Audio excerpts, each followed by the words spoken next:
Oikein ihanaa keskiviikkoiltapäivää sulle sinne ja oikein lämpimästi tervetuloa tänne HR-studion linjoille. HR Studio on HR-kollektiivin sulle tuottama webinaarisarja, joka kokoontuu joka toinen keskiviikkoiltapäivä tänne asioiden äärelle. Tänään meille HR-studion aihetta tarjoilee Julia Matikainen e-passilta ja keskustellaan tänään siitä, että miten motivoida ja sitouttaa ilman merkittäviä lisäkustannuksia. Eli erityisesti tilanteessa, jossa palkankorotukset ei ole realistinen vaihtoehto, niin mitä muuta voi sitten tarjota. Mä oon Hettusen ja Janika ja pidän susta tuolla chatin puolella tänään huolta, eli voit käydä sinne huikkaamassa terkut, mistä päin oot linjoja avannut. Mä lähetän aika aurinkoisesta Espoosta terkkuja, eli jos aurinko alkaa häikymään, niin älkää säikähtäkö, se johtuu siitä, että täällä paistaa. Mun kollega Enna Förström hyppää kohta Julian kanssa lavalle, mutta ennen sitä mä vielä kerron meidän pääkumppanilta e-passilta sulle terkkuja. Ja haluaisinkin vinkata tästä uudesta Tyhmä työ-podcastista. E-passi on huomannut, että henkilöstöhallinto on täynnä haasteita ja tämä uusi Tyhmä työ-podcasti pureutuu just näihin kipupisteisiin. Ja he lupaavat, että podcastin parissa voit löytää uusia oivalluksia, jotka auttaa lisäämään sitä työyhteisön hyvinvointia. Eli ota ehdottomasti kuunteluun, mä laitan tuosta linkin tuonne chattiin, niin voit käydä kurkkaamassa sitä. Näillä puheilla mä nappailen tässä kohtaa Ennaa tähän lavalle ja mä yppään tuonne chatin puolelle, eli moikkaillaan me siellä ja oikein lämpimästi tervetuloa Enna. No voi kuule, kiitos Nea aurinkoisesta aloituksesta ja ihana kohdata sinun kanssa, joka oot linjoilla. Kuunteletpa meitä nyt tälleen keskiviikkoiltapäivänä tai sitten semmoisena ajankohtana, mikä on sinulle parempi ja sopii hyvin. Hei, tänään me jutellaan tämä seuraava puolituntinen siitä hyvinkin ehkä tänä kevään ajankohtaisesta aiheesta, kun palkka varmasti puhututtaa monia.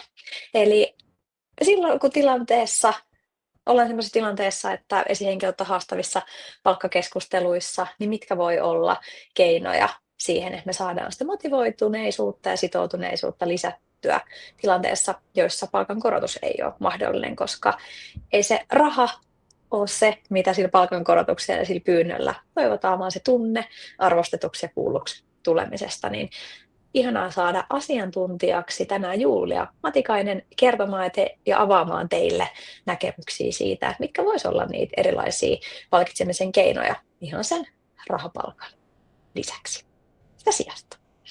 Niin nyt mä saan tervetulleeksi toivottaa Julian.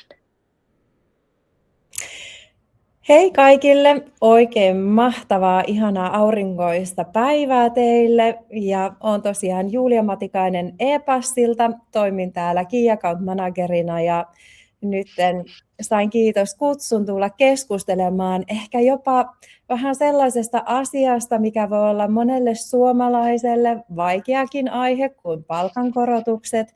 Ja sitten se, että mitä muuta se voisi olla kuin ehkä se palkassa näkyvä arvo, niin tämä olisi nyt päivän aiheena.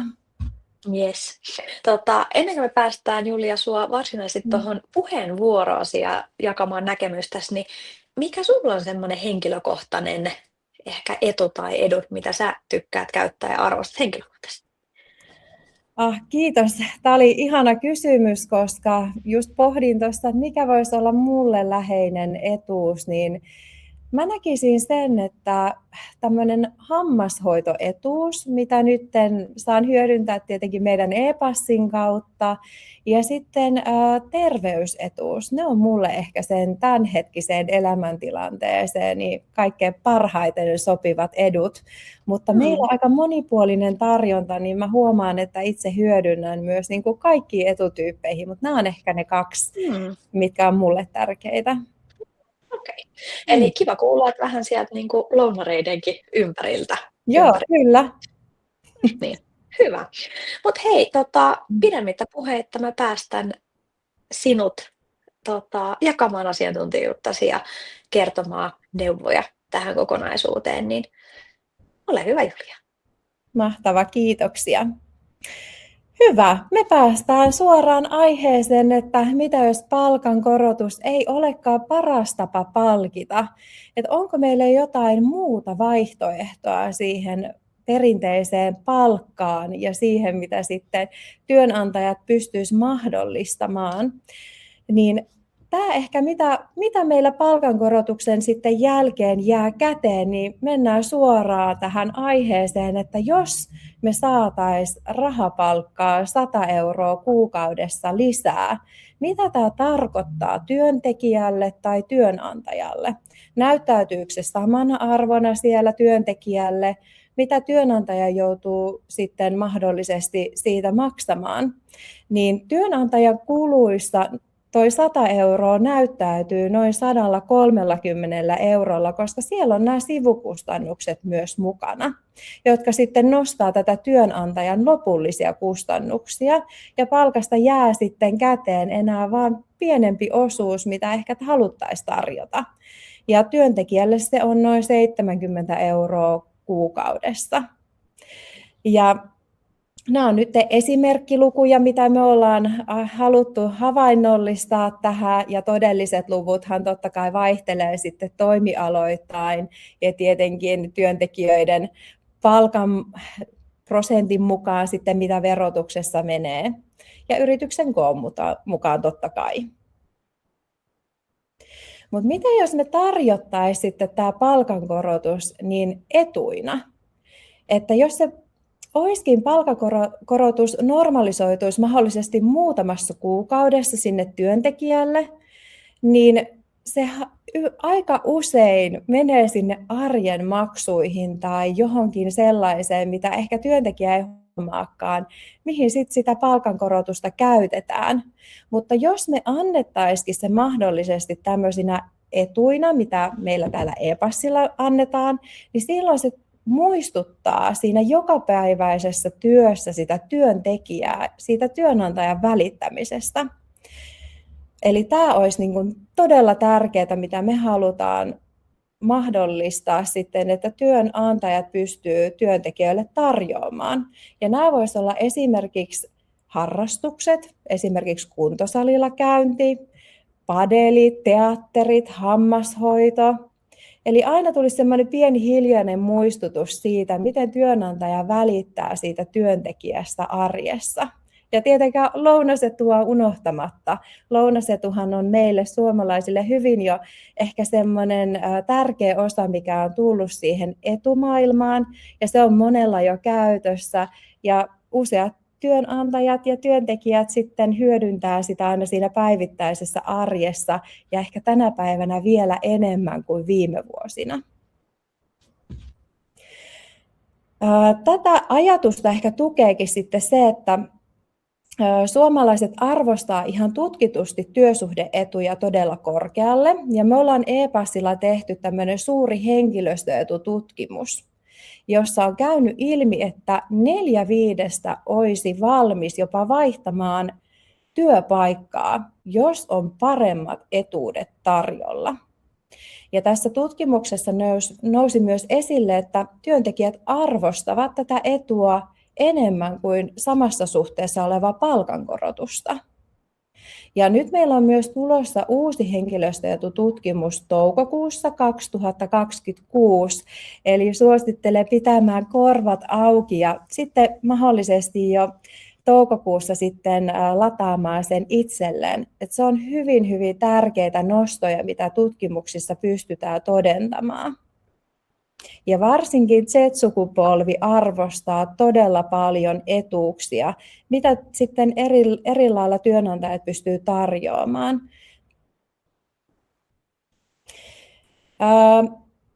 Meillä nyt e-passilla työsuhde-etuihin pätee sanonta, että yksi ei sovi kaikille. Niin kuin itsekin mainitsin tuossa alussa, kun Enna kysyi, että mikä etuus olisi sulle tärkeää, niin mainitsin, että hammashoito ja terveysetuus. Mutta meillä on esimerkiksi e-passilla tämmöinen e-passi Flexi-etuus, johon pystytään lisäämään muun muassa nämä 2 etuutta. Siellä on myös käytössä liikuntakulttuuri, hieronta, terveys, hammashoito ja työmatkaetuus. Ja nyt jos pohditaan sitä, että miten niin kuin ihmiset on erilaisia siellä työpaikalla, on eri ikäluokkia, on eri elämäntilanteissa olevia, esimerkiksi lapsiperheiden vanhemmat, niin arvostaa ihan eri tavalla semmoista rauhaa ja omaa aikaa, jolloin ehkä liikunta ja tämmöiset lounasedut ja lounaskeskustelut ja semmoinen, että pääsee lounastauolle, niin ne on hyvin kulla-arvoisia asioita. Ehkä sitten tänne nuorta sukupolvea edustaa hyvin sitten työmatkaetuus, kulttuurietuus, esimerkiksi festarin liput, mitä pystytään sitten tällä edulla tarjoamaan. Sitten ehkä vähän varttuneemmalla väellä voi olla sitten justiin hammashoito, pyöräetu ja muun muassa sitten liikunta- ja teatterinäytökset eli kulttuurietuus.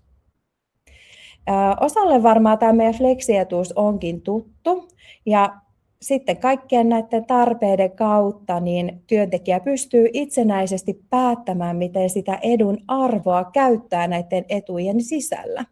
Ja nyt jos pohditaan sitä, että halutaan tarjota se 100 € työntekijälle niin kuin tavallaan palkankorotuksena, mutta me annetaankin se etuus siihen flexietuun, niin se annetaan puhtaasti se 100 €, eli ei mene työnantajalta sivukustannuksia, eikä työntekijä joudu maksamaan sitten omassa verotuksessa niitä arvoja pois, vaan se menee suoraan se 100 € siihen esimerkiksi flexiedun käyttöön.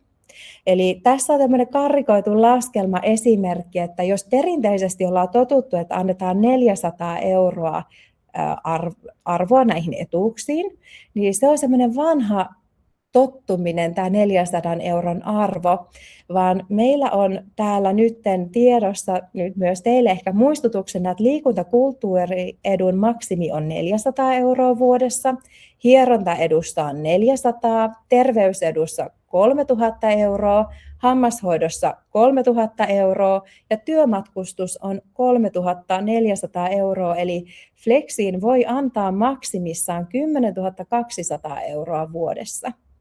Ja tässä esimerkkilaskelmassa, jos me käytetään nyt tätä 100 € palkankorotusta tavallaan, niin jos annetaan se 100 € 12 kuukauden aikana, niin se tarkoittaa 1200 € vuodessa verovapaasti niin työntekijälle.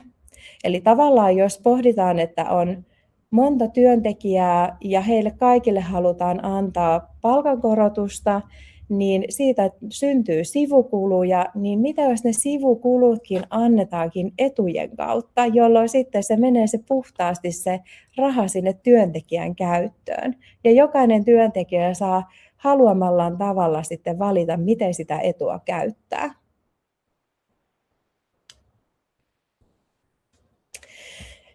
Tässä oli Flexiedussa äsken myös maininta työmatkustuksesta, ja tämä on ollut nyt monella työnantajalla ja työntekijällä puheissa, ja tämä työmatkustus on noussut nyt tosi paljon esille täällä toiveissa, ja nyt kun ollaan myös tutkittu, niin 38%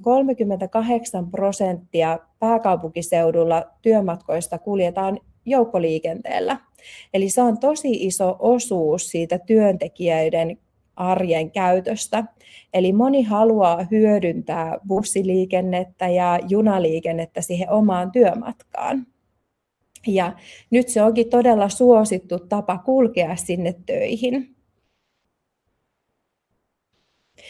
Ja seuraavassa kohdassa pohditaankin sitä mahdollisuutta, että miten sitä työmatkustusta voidaan sitten tarjota sinne työntekijälle. Niin työmatkustuksen voi tarjota osana palkkaa, eli puhutaan bruttopalkkavähennyksenä. Eli silloin työnantaja antaa tietyn arvon mahdollisuuden, mitä voidaan käyttää joko vuoden aikana tai kuukausittain. Ja sitten bruttopalkkavähennyksenä työntekijä tavallaan saa sitten sen alennuksen siitä lipun käytöstä. Ja tämä on tosi pieni, matalakustanteinen sitten maksu, kun työnantajalle tulee sitten palvelumaksut, mutta tavallaan sitten se, mitä työntekijä hyötyy, niin on sitten se bruttopalkkavähennys, eli se hyöty sitten, miten edullisesti saa sen bussilipun ostettua.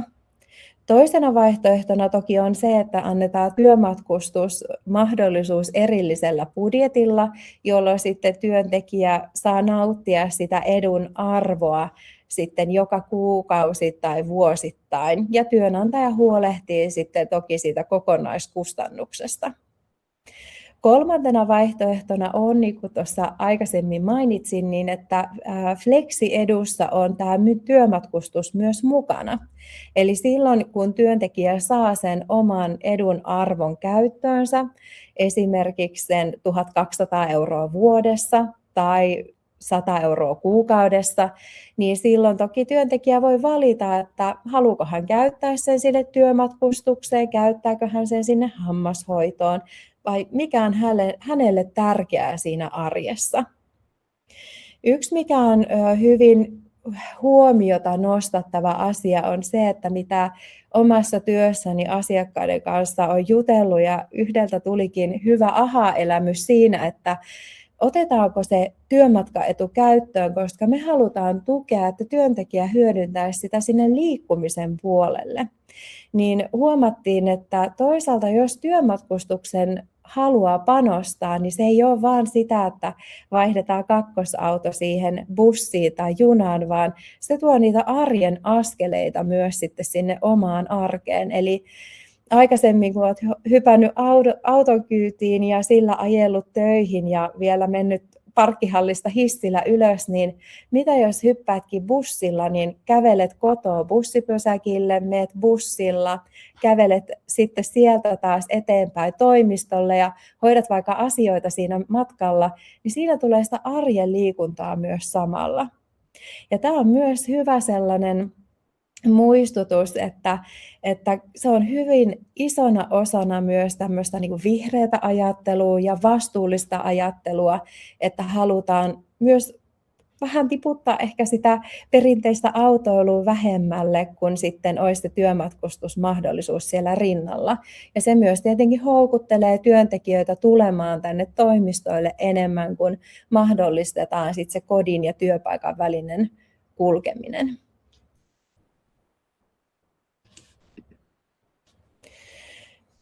Työmatka voi myös taittaa osin myös pyörällä, ja tämä on ollut ehkä viime vuosina myös monien huulilla tämä pyöräetuus, ja tähän liittyen vuoden takainen Työterveyslaitoksen tutkimus osoittaakin, että säännöllisellä työmatkapyöräilyllä voi olla mahdollista pienentää pitkien sairauspoissaolojen riskiä ja vähentää sairauspoissaolojen määrää. Ja tässä on nyt noussutkin esille, että 4,5 sairauspoissaolopäivää vähemmän vuodessa on mahdollista sitten tehdä, jos se työliikkuminen toimisikin jopa pyörällä. Ja tämä myös madaltaa 18% pienemmäksi pitkien poissaolojaksojen riskiä.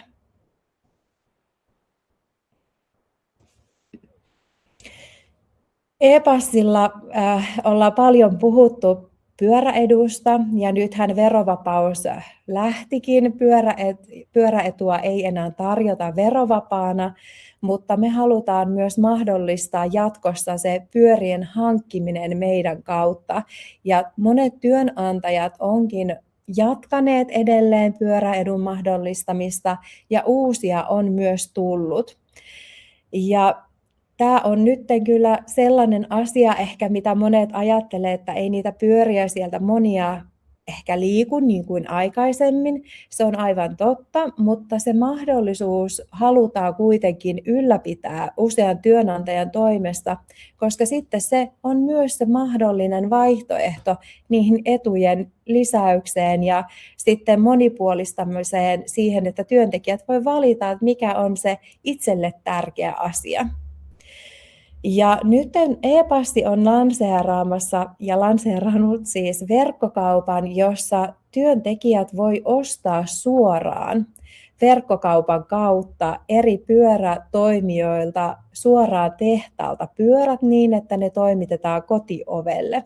Toki siellä on meidän vielä verkostokumppanit, kivijalkamyymälät, mistä voi tehdä tilauksia, mutta erityisesti nyt tämän meidän oman verkkokaupan kautta työntekijät pystyy hyödyntämään sitä niin hyvin, koska me ollaan laskettu niitä pyörien hintoja yhdessä näiden toimijoiden kanssa sen verran edulliseksi, että tämmöinen leasing kannattaa. Ja suosittelen lämpimästi vierailemaan meidän verkkosivuilla ja tutustumaan tähän lisää. Mutta uusien pyörien tilaajille on mahdollisuus tehdä niin, että he joko lyhentää sitä 50 € tai 100 € nettopalkasta. Ja tämä on nyt sitten työnantajille myös vaihtoehtoina, jos pohditaan niitä, esimerkiksi justiin halutaan antaa niitä palkankorotuksia, mutta voisiko tämä olla myös vaihtoehtona sitten siihen palkankorotukselle, että halutaankin tukea siihen pyörän hankkimiseen ja siihen, että pidetään tavallaan vaihtoehdot semmoisina virkeinä ja ettei ne ole sellaisia perinteisiä vaihtoehtoja siellä liikuntakulttuuriedun rinnalla, vaan annetaan monipuolinen tarjonta. Näin. Tässä on hyvin laitettu logot esille, että jos haluaa tutustua näihin eri pyörätoimijoiden eri pyöriin, niin tässä on sitten meidän vaihtoehdot, mitä verkkokaupasta saa, ja siellä on erityyppisiä pyöriä. On sähköpyöriä, hybridipyöriä ja perinteisiä maastopyöriä.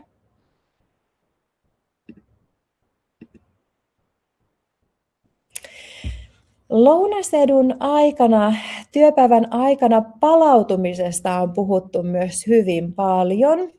Ja se on todella tärkeänä osana tuottavuuden varmistamisessa. Compass Group on tehnyt nyt tuoreen tutkimuksen, jonka mukaan suomalaiset hybridityöntekijät ovatkin siirtymässä tämmöiseen mikrotaukokulttuuriin, josta lounas yleensä jopa skipataan ja kollegoita ei tavata ja energian tarvetta siirretään vähän tämmöiseen epäterveellisiin välipaloihin kuin siihen lämpimän ruokan nauttimiseen. Ja tässä on näin, että 25% päivän pisin tauko kestää enintään 15 minuuttia. Ja tämä on aika hurjan lyhyt aika, jos pohditaan, että pitäisi ruokailla, pitää taukoa ja palautua siitä, että jaksaa taas sen työpäivän tehdä loppuun asti. Ja en tiedä, miten moni teistä tunnistaa ehkä piston sydämessään, jos on mahdollisuus tehdä etätyöskentelyä, että normaalisti nappaa sen lounaan siihen koneen viereen ja sitten syö nopsasti ja tekee sitä omaa työtä siinä samalla, niin tuleeko siinä semmoinen kunnon tauko, että sitten tavallaan jaksetaan taas tehdä eteenpäin. Ja tämä on ollut myös keskusteluissa työnantajien kanssa, että halutaan tukea siihen todelliseen tauottamiseen ja siihen taukokulttuuriin ja siihen, että käydään lounastamassa yhdessä, vaihdetaan kuulumisia työkavereiden kanssa, niin ehdottomasti lounasetu tukee tähän vaihtoehtoon. Ja tämä on myös hyvänä siihen, että jos puhutaan palkasta ja siitä, että halutaan mahdollistaa ehkä sitä palkannostoa, niin olisiko se lounasedun mahdollistaminen jopa sinne sitten palkan päälle tai ylipäätänsä annetaan sitä lounasetuutta, jotta se työntekijä kävisi tauoilla ja söisi ravitsevasti. Meillä on vaihtoehtona e-passilla sitten juurikin tähän lounasetuun, niin tämä voi työntekijälle tarjota palkan päälle lounasetuuden tai sitten työnantaja voi vähentää sen palkoista. Ja meidän e-passin lounasedussa niin työntekijöillä on aina mahdollisuus syödä arkipäivien mukaisesti, mutta todellinen kustannus sitten maksetaan niistä syödyistä lounaista sekä työntekijän että työnantajan toimesta. Ja se, mikä on myös noussut esille, kun tutkitaan, missä paikoissa työntekijät käyttävät näitä lounasetuja, niin tämmöinen volttaus ja kotikuljetus tai kuljetuskulttuuri on noussut top 5 käyttöpaikan kohdille. Jopa 3. on löytynyt tämmöinen kuljetuspalvelu, ja silloin se tarkoittaa sitä, että tämä kuljetukset on niin osana sitä etätyön arkea, mikä on totta kai hieno asia, että tilataan ja tuetaan paikallisia ravintoloita ja sitä mahdollisuutta monipuoliseen syömiseen. Mutta tämä kulttuuri on tullut myös isona osana sinne toimistojen arkeen. Eli voltataan toimistolle ja syödään siinä työn ohessa, jolloin sitten tavallaan se mikrotauko onkin olemassa myös siellä toimistolla. Mutta iloista on myös ollut se, että tämä on myös toiminut siihen tiimien yhdessä syömiseen. Eli voltataan ja tilataan sinne toimistolle ja syödään yhdessä. Mutta työnantajana ehkä HR:n näkökulmasta niin muistuttaisin aina, että pitäkää huoli, että työntekijät siellä tiimeissä ja erilaisissa tiimipäivissä pitää sen hyvän tauon ja tosiaan syövät hyvin ja sen jälkeen jatkavat sitä työntekoa.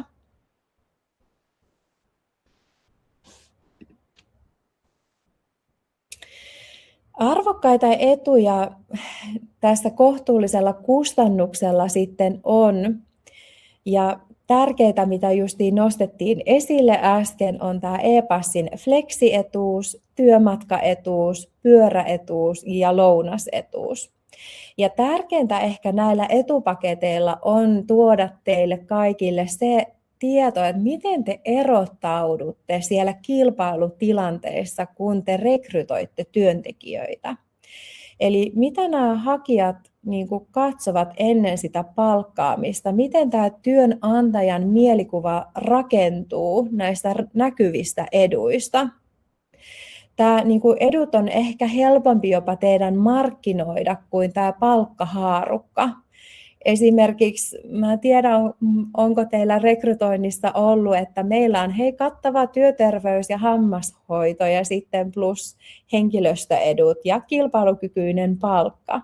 Että tavallaan onko nämä sellaisia mainintoja ja lauseita, mitä voisi sitten korvata, että hei, että meillä on käytössä 1200 euron fleksietuus ja sen lisäksi kilpailukykyinen palkka. Että nostaako tämä tavallaan se, että te erottaudutte siellä muiden HR-tiimien ja eri työnantajien näkökulmasta, että te pystytte konkretisoimaan sen, että minkälaisia erilaisia etuuksia ja miten hyviä arvoja te jaatte työntekijöille.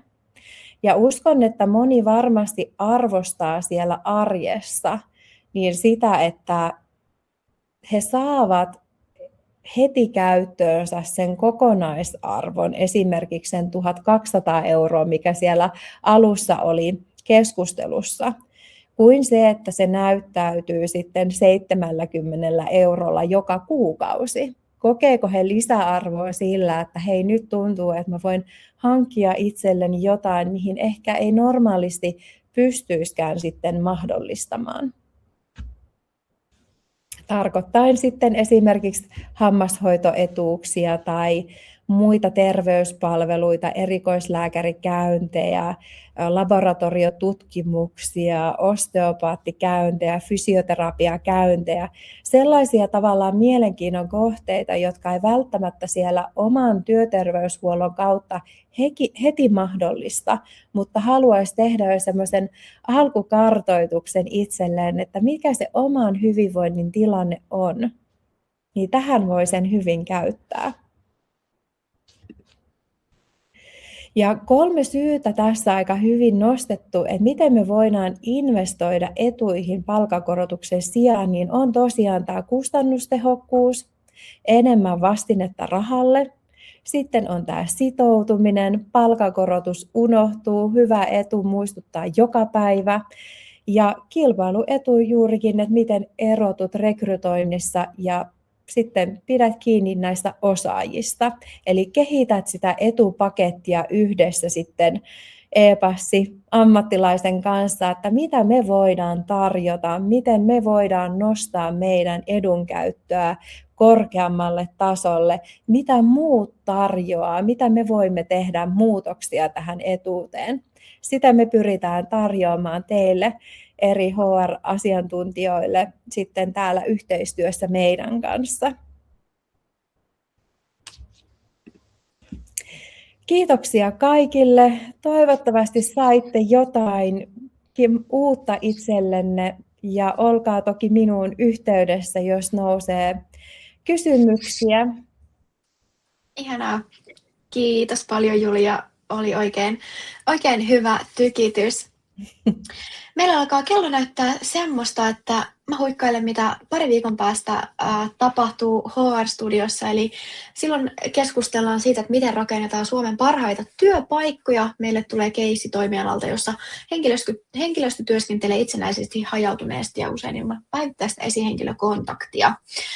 Vieraksi saadaan Kirsi Ilmasti Great Place to Workilta ja Mia Backstrom MTP-siivouspalveluista. Eli tämmöistä sitten pari viikon päästä luvassa. Julia, millä sanalla haluat päästää ihmiset jatkaa tätä päivää? Mä haluan toivottaa kaikille mahdollisimman energistä viikkoa. Nauttikaa tästä valoilmiöstä ja auringosta ja muistakaa huolehtia itsestänne ja pitää taukoja siellä arjessa ja syödä hyvin ja nukkua hyvin. Loistavilla toivotuksilla. Mä tunsin ainakin vähän pistoja sydämessäni tuosta, mitä kerroit, ja menen just sinne 25%, mutta nämä oli erinomaiset muistutukset, ja lähdetään tänäänkin nauttimaan päivästä, ja pidetään itsestämme huolta, että me voidaan pitää meidän organisaatiosta huolta. Kyllä. Juurikin näin. Hei, ihanaa päivää kaikille. Kiva. Kiitos. Moi moi. Moi moi.